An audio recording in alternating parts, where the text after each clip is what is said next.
Hello friends, good morning. Welcome back to my channel MS ফ্যামিলিতে সবাইকে অনেক স্বাগত আর অনেক ভালোবাসা জানিয়ে নতুন ভিডিও শুরু করছি।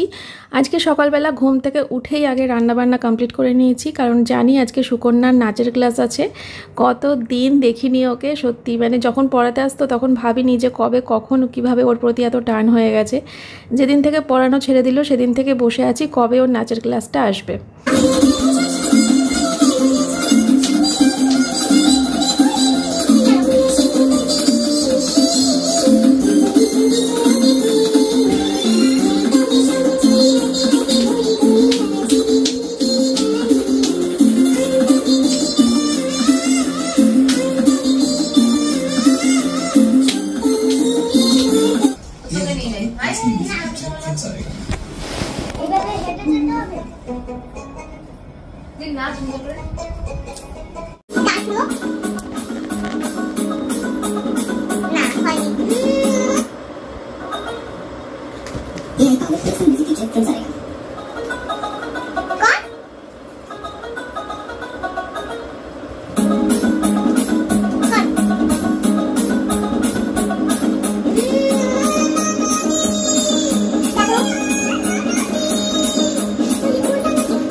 তোমরাও আমার সাথে দেখছো তো? বোরিং হচ্ছ না তো? আমি কিন্তু একটুও বোরিং হচ্ছি না, হাঁ করে দেখছি।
আজকে দুপুরের মেনুতে রান্না হয়েছিল খুব সিম্পল খাবার। দেখো এখানে রয়েছে আলু ভাতে মাখা।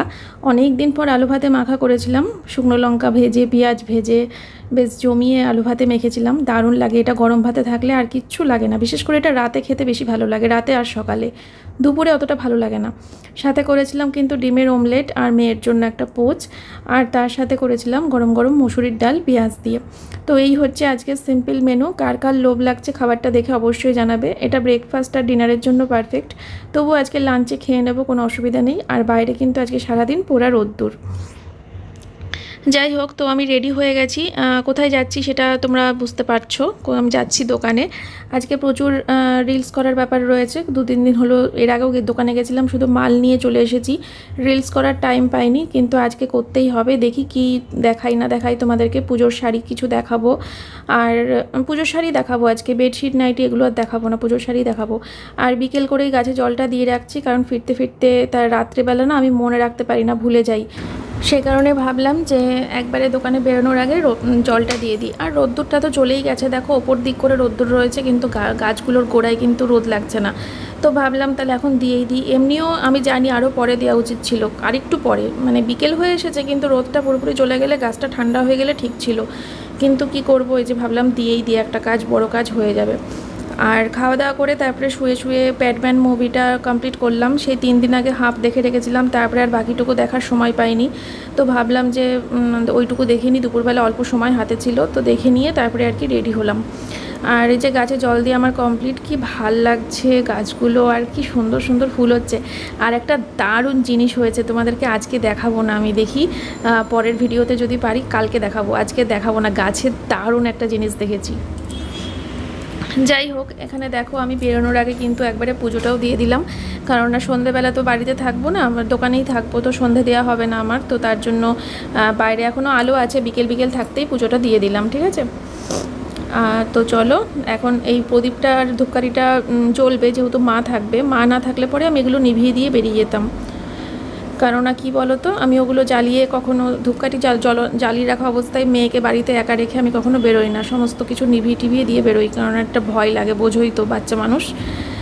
তো চলো, আমরা পুরো রেডি। আর যেতে যেতে যা দৃশ্য দেখেছি, আমি দেখে এতটাই মানে কি বলবো, উদাসীন হয়ে গেছিলাম। তাই ভাবলাম যে এরকম একটা মুহূর্ত আমার পরিবারের বন্ধুদের সাথে শেয়ার করব না, তাই কখনো হয়। আকাশটা জাস্ট দেখো।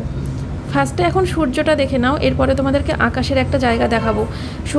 সূর্যটাকে এত সুন্দর লাগছে, আমি তো হাঁ করে শুধু দেখছিলাম, মানে এত সুন্দর লাগছিল আজকে বিকেলবেলা করে যেতে দোকানে। এর আগে মানে যতবার, বেশিরভাগ টাইমে কিন্তু একটু সন্ধ্যা সন্ধ্যা হয়ে আসে, কিন্তু আজকে মনে হচ্ছে এটা সেই গোধূলি সময়, মনে হয় গোধূলি বলে তো, হ্যাঁ গোধূলি তো বলে। এত সুন্দর লাগছে কি বলবো। আর যাচ্ছি এই যে, আর সাথে রয়েছে সোমনাথ আমার বরমশাই। সেই মজা লাগছিল আজকে যেতে, কেননা বাইরে এই ওয়েদার দেখে আমার তো। আর আকাশটা তোমাদেরকে আমি দেখাচ্ছি, এইরকম আকাশ সচরাচর কিন্তু দেখা যায় না। আজকে এত সুন্দর লাগছিল আকাশটা, সূর্যটাকে চেষ্টা করছিলাম সোমনাথের আর আমার মাঝখানে নিয়ে এসে একটা ভিডিও করার, কিন্তু কিছুতেই সূর্য মাঝখানে আসে না, ও খালি সোমনাথের সামনেই আছে। তো আর আনতে পারছিলাম না মাঝখানে। আর এইবার আকাশটা দেখো কি লাগছে বন্ধুরা, তোমরা জানি না ক্যামেরায় কতটুকু কি বুঝতে পারছো। আমি যখন বাইকে বসে খোলা চোখে দেখছিলাম না আকাশটা, মনে হচ্ছিল যেন আমি এখানে থাকবো না, আমি ছুটে ওই আকাশেই চলে যাব। আর মনে হচ্ছিল যেন সেই পৃথিবীটাই স্বর্গ, আলাদা করে আর স্বর্গ বলে কিছু হয় না, পৃথিবী থেকেই স্বর্গ দেখা যায়। কি যে সুন্দর লাগছিল না। কখন এই দার্জিলিংয়ে যখন গেছিলাম, তখন দার্জিলিংয়ের পাহাড় দেখে মনে হয়েছিল যে এটাই স্বর্গ, এর থেকে সুন্দর পৃথিবীতে আর কিছু হতেই পারে না। এখন এখানে এই আকাশটা দেখে তাই মনে হচ্ছে। আর ওই যে সোজা দেখতে পাচ্ছ, একদম সোজা দেখো আকাশটা, উপরের দিক করে কেমন যেন সেই মানে মেঘে কেমন ডিজাইন হয়ে রয়েছে, কি ভালো লাগছিল ওটা, কি বলবো তোমাদেরকে, মানে খালি চোখে দুর্দান্ত লাগছিল। আমি তো একবার ওয়াইড অ্যাঙ্গেলে দেখাচ্ছি তোমাদেরকে, একবার 1x দেখাচ্ছি, কী যে করছি যে মানে তোমাদেরকে বোঝানোর জন্য আমি যতটা পেরেছি দেখানোর চেষ্টা করেছি আর কি সৌন্দর্যটা। যাই হোক, এবার দোকানে যেতে হবে, দোকানে গিয়ে তোমাদের মাল দেখাতে হবে, চা খেতে হবে, এই তো। তো চলো, এবার আর সোজা টান টান বেরিয়ে যাচ্ছি দোকানের দিকে। হাই রোড থেকে নামলাম, এবার বাইপাস ধরে যাচ্ছি আর কি আমরা। তো দোকান থেকে ফিরে আসলাম, ফিরে এই যে এসে গেছি দোকান থেকে, রানাঘাটে ফিরে এসেছি। রানাঘাটে এসেই তারপরে ভাবলাম যে রাত্রের খাবার কিছু নিতে। আজকে তো ডাল ভাত আর কি করেছিলাম দেখেছো, অমলেট আলু সেদ্ধ উঠে গেছে, শুধু ডাল আর ভাত ঘরে পড়ে রয়েছে। এবার ডাল আর ভাত দিয়ে তরকা দিয়ে সোমনাথ খেয়ে নেবে, আর আমি রুটি খাবো। আমার আর মেয়ের জন্য রুটি নেব, রুটি দিয়ে তরকা দিয়ে আমি আর মেয়ে প্রচণ্ড ভালোবাসি খেতে, তো ওটাই খাবো এখন, তার জন্য নিচ্ছি। আর আজকে পুরো তরকা বানানোটা পুরো তোমাদের সাথে শেয়ার করলাম, ওই একটুখানি দেখাতে পেরেছি, পুরোটা তো দেখানো যায় না বলো। এই যে 2 প্লেট তরকা নিয়ে নিলাম, আমার, সোমনাথের, মেয়ের আর আমার মায়ের জন্য একটু রাখবো। তো কেমন লাগছে তরকাটা দেখতে অবশ্যই জানিও। এই দোকানের কিন্তু তরকা সবথেকে বেস্ট রানাঘাটের মধ্যে। আমরা এই দোকান থেকে সবসময় তরকা কিনি। আর ওই যে সোমনাথ আমাকে মানে রুটি তরকাটা আমি নিচ্ছিলাম, সোমনাথ ওখানে দাঁড়িয়েছিল, তারপরে আসতে আর পারে না বরমশাই আমার কাছে, একটার পর একটা গাড়ি আসছে, একটার পর একটা গাড়ি যাচ্ছে। ও যে আমার কাছে আসবে, কি করে আসবে বলো তো, আসতেই পারছে না, কতক্ষণ দাঁড়িয়েছিল। ফাইনালি আমার রাজকুমার আমার সামনে এসে হাজির। চলো, তো বন্ধুরা আজকে অনেক দিন পর সবজি স্পর্শ করে মনটা কিন্তু খুশি হয়ে গেল। কত দিন হয়ে গেছে বলো তো আমাদের ঘরে কোনো সবজি ছিল না, এই আজ কিনবো কাল কিনবো, এইভাবে কিনবো ওইভাবে কিনবো, এই সময় যাব ওই সময় যাব করে করে কাজের চাপে আমার আর যাওয়াই হচ্ছিল না। তো আজকে দোকান থেকে একটু তাড়াতাড়ি রানাঘাটে ঢুকতে পেরেছি, তার জন্যই ভাবলাম যে চলো বাজারে যাই, বাজারে গিয়ে সবজি নিয়ে আসি কিছু। আমার ওই খুব বেছে বেছে নিতে হয়, সন্ধেবেলার সবজি বাজারে আসলে না একটু বেছে বেছে নিতে হয়। সকালের বাজারটা যেমন টাটকা থাকে, কিন্তু সন্ধ্যের বাজারটা একটু দেখে শুনে নিলে টাটকা পাওয়া যায়। তো আমি একটু দেখে শুনে নিচ্ছিলাম, ওই জন্য সব সবজিগুলোই একটু দেখে শুনে নিয়ে তারপরে একটু টাটকা সবজি আর কি পেয়েছি। তো এই যে, আর দেখতেই পাচ্ছ তোমরা সবজিগুলো বেশ টাটকাই রয়েছে, একেবারে খারাপ হয়নি। তো আমার তো মনে হচ্ছিলো যা যা সবজি আছে সব নিয়ে নিই, কিন্তু ওই বেছে বেছে নিতে হয়। সোমনাথ যেগুলো খায় না সেগুলো নিই না, যেমন গাটি কচু নিই না, চিচিঙ্গা নিই না, ওই অনেক রকম আছে, গাজর বিনস যেগুলো সোমনাথ পছন্দ করে না সেগুলো নিই না আর কি। এই যে এখান থেকে শশাটাও নিয়ে নিলাম। এমনি আমরা এই দোকান থেকে শশা নিই না, শশাটা নিই ফলের দোকান থেকে, কিন্তু ফলের দোকানে শশাটা শেষ হয়ে গেছে। সোমনাথ কিন্তু বাজারে আসেনি, ও ফলের দোকানে দাঁড়িয়ে আছে, তোমাদেরকে দেখাবো চলো। ওই দোকানে সোমনাথকে দাঁড় করিয়ে রেখে তারপরে ওকে বললাম তুমি ফলের দোকানে কথা বলতে থাকো, ফলগুলো নিতে হবে, আমি ততক্ষণ বাজারটা সেরে আসি। তো সেই বলে আর কি বাজারে এসেছিলাম। তো গলির মুখে সবজির ওখানে, এই ফলের ওখানে দাঁড়িয়ে আছে, আমি গলি দিয়ে ঢুকে পুরো বাজারের ভিতরে ঢুকে গেছি। দিয়ে এই যে সবজিগুলো নিলাম, তারপরে ভাবলাম একটু মাছ দেখি কি মাছ আছে। রাত্রিবেলা তো বেশি একটা মাছ বসে না, ওই 2-3 রকম মাছ বসে, ইলিশ থাকে, কাতলা থাকে, পাঙাশ থাকে, তো এই কটা এরকম ধরনের মাছ থাকে। তো ইলিশ মাছটা আমার পিছনে ওই সাইডে রয়েছে, আর এই কাকুর কাছে কাতলা আর পাঙাশ আছে। তো এই যে এই দোকানে সোমনাথকে দাঁড় করিয়ে রেখে গেছিলাম ভিতরে আমি, আর এখান থেকে এখন ফল নিয়ে নিচ্ছি, লেবু আর আপেলটা। শশা দেখো নেই, শেষ হয়ে গেছিলো, তো তার জন্যই ও ভেতর থেকে নিলাম আর কি।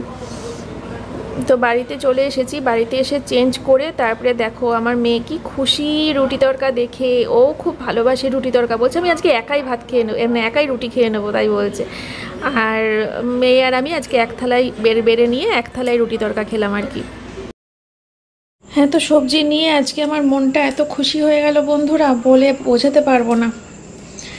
ঝিঙে, ধনেপাতা, লঙ্কা, লেবু, উচ্ছে, টমেটো, ফুলকপি, পেঁপে, বেগুন, পটল, এই শসা, কলমি শাক, কুমড়ো, পুঁই শাক, আর হচ্ছে লাল শাক। আহা, আমার মোটামুটি 7 দিন ভালোভাবে চলে যাবে এখানে যা সবজি আছে। ঠিক আছে, দেখা যাক কবে কি রান্না করি। আর এদিকে হচ্ছে কেনা হয়েছে চাল বাড়ন্ত হয়ে গেছিলো, সাথে মৌসম্বি লেবু, আর এদিকে গ্রিন অ্যাপেল। ঠিক আছে, তো চলো এখন এগুলো সব প্লাস্টিকে করে ফ্রিজের মধ্যে ঢুকিয়ে দিই। কালকে রান্না হবে হচ্ছে লাল শাক ভাজা আর পাঙাশ মাছের তরকারি, আর কিছু রান্না হবে না। পরশু দিনকে করবো হচ্ছে পুঁই শাক দিয়ে, কুমড়ো দিয়ে, চিংড়ি মাছ দিয়ে একটা তরকারি, সেখানে পটল আর বেগুনটাও খরচা হবে। তারপরে ওই তরকারিটা করব, আর হচ্ছে ডাল করব, আর কলমি শাক ভাজা করব। তারপরের দিন করব হচ্ছে ফুলকপি দিয়ে রুই মাছ, উচ্ছেটা তার সাথে একদিন ভাজা করে ফেলবো, উচ্ছে ভাজা খাবো। লেবু দিয়ে মাছের ঝোল, লেবু দিয়ে ডিমের ঝোল, লেবু দিয়ে ডাল, সবই টেস্টি। ধনেপাতা, কি মজা কি মজা। বেগুন ভাজা খাবো একদিন, অনেকদিন বেগুন ভাজা খাই না। তার সাথে বেগুন হচ্ছে এই বেগুন পোড়া খাওয়া যাবে। বেগুন পোড়া অনেকদিন করা হয় না, কিন্তু শীতকালে খাই তো ওই জন্য গরমকালে আর করা হচ্ছে না। যাই হোক, ধনেপাতাও আছে, বেগুন পোড়া করলেও কিন্তু বেশ মন্দ হয় না। সোমনাথ তো খুব খুশি হয়ে যাবে, সাথে মেয়েও। পেঁপেটা নিয়েছি, পেঁপে দিয়ে মাছের ঝোলও হতে পারে, পেঁপেটা সিদ্ধও দিতে পারি ভাতে। পুঁই শাকের মধ্যে পেঁপে দেয় কিনা তোমরা একটু কমেন্ট করে জানিও। যদি দেওয়া যায় তাহলে পুঁই শাক চচ্চড়ির মধ্যে একটু পেঁপে না দিলেও হয়। কুমড়ো আছে, পুঁই শাক আছে, আলু পড়বে, পটল পড়বে, বেগুন পড়বে, দরকার নেই পেঁপের। অত বেশি সবজি খরচা করা যাবে না, এই কেনা হয়ে ওঠে না। ব্লগে তোমাদের দেখানোর মতো কিছু নেই, আজকের ব্লগ এখানেই শেষ করব। এখন সবজিগুলোকে ঢুকাবো ফ্রিজের মধ্যে, ঢুকিয়ে চোখ মুখ ধুয়ে মুখে ক্রিম মেখে শুয়ে পড়বো। এখন বাজে হচ্ছে 10:30, বাইরে বৃষ্টি শুরু হলো। 11টার মধ্যে শুয়ে পড়বো। সবাই ভালো থেকো, সুস্থ থেকো। দেখা হচ্ছে তোমাদের সাথে কালকে সকালে নতুন একটা ভিডিওর সাথে।